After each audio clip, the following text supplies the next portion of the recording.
Below, a policeman was attempting to hold back a crowd gathered around the dog she'd scalped.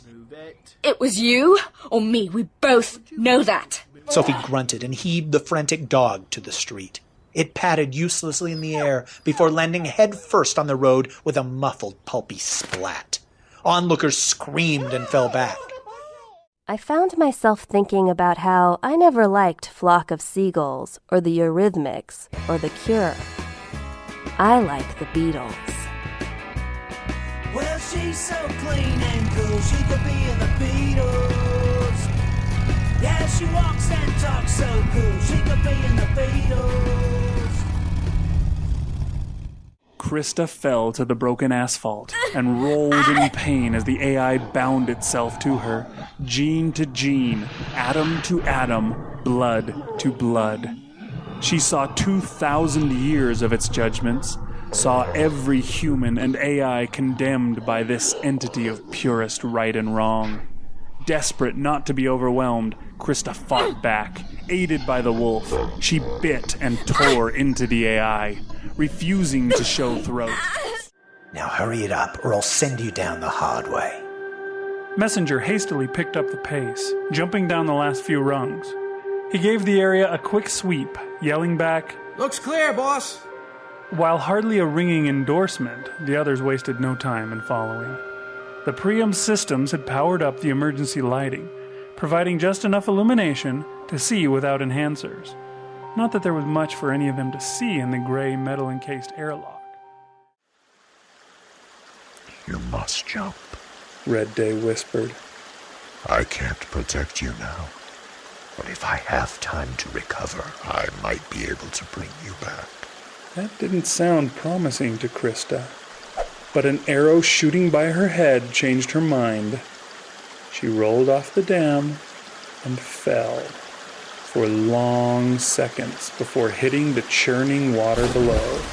The last thing she knew was spinning in an endless cycle of up and down until she screamed, sucked water into her lungs, and finally, truly died.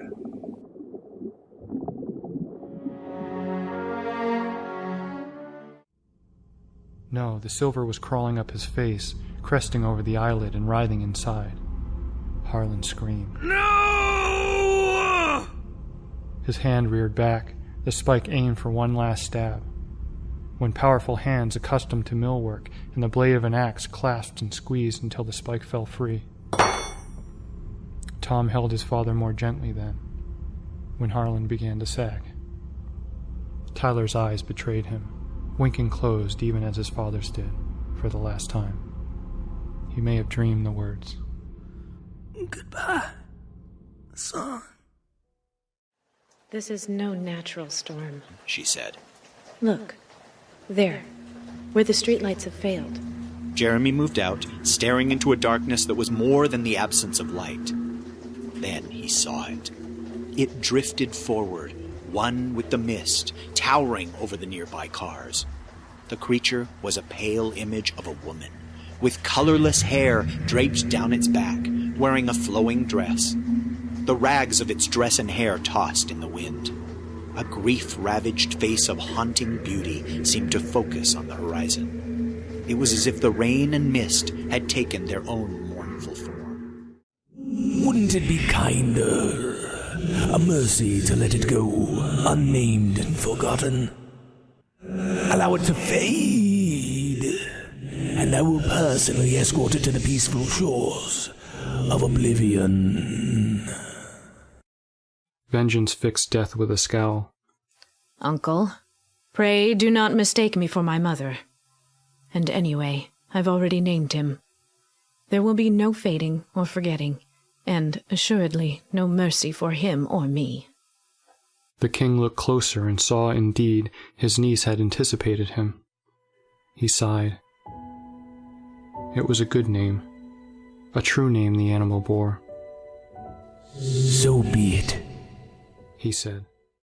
This is strange, Traynor said, examining the first batches of data. If I'd been able to move more than my arms, I would have tackled him. What? It's not just absorbing neural impulses anymore. Submitting them. When did this start? 4 days after the attack, when I asked, "What are you?" and received an answer. Life. And I didn't want to wait another year when I could see him now, even though I knew I would be breaking some kind of regulation when I did it. I knew I would be breaking some kind of a regulation. In a way, she could not be blamed for her ignorance of the law. She was of Earth, and had not realized that the laws of the space frontier must, of necessity, be as hard and relentless as the environment that gave them birth. Yet, to protect such as her from the results of their own ignorance of the frontier, there had been a sign over the door that had led to the section of the stardust that housed the EDSs, a sign that was plain for all to see and heed. Unauthorized personnel, keep out.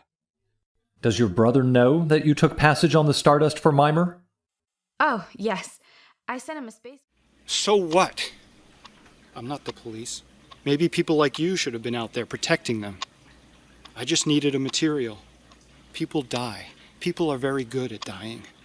I've spent most of my life saving men from other men's cruelty.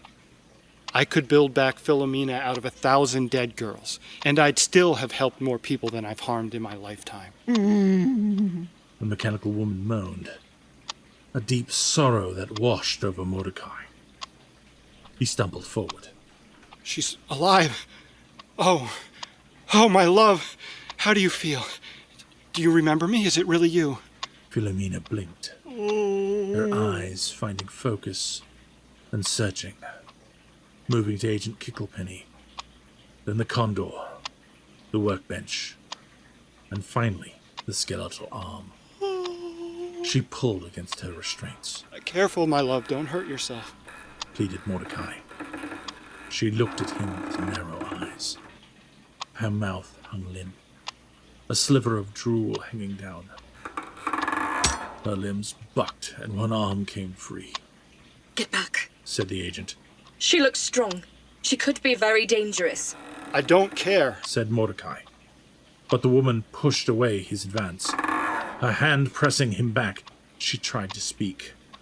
Only another moan was emitted. She locked eyes with Dr. Shrike. Slowly, she shook her head. I did it for you, he said, tears welling. I'm nothing without you. Another deep moan, almost a groan of metal, and her grip tightened before she released Mordecai. He fell to his knees and threw his arms around her waist. Finally, I have you back.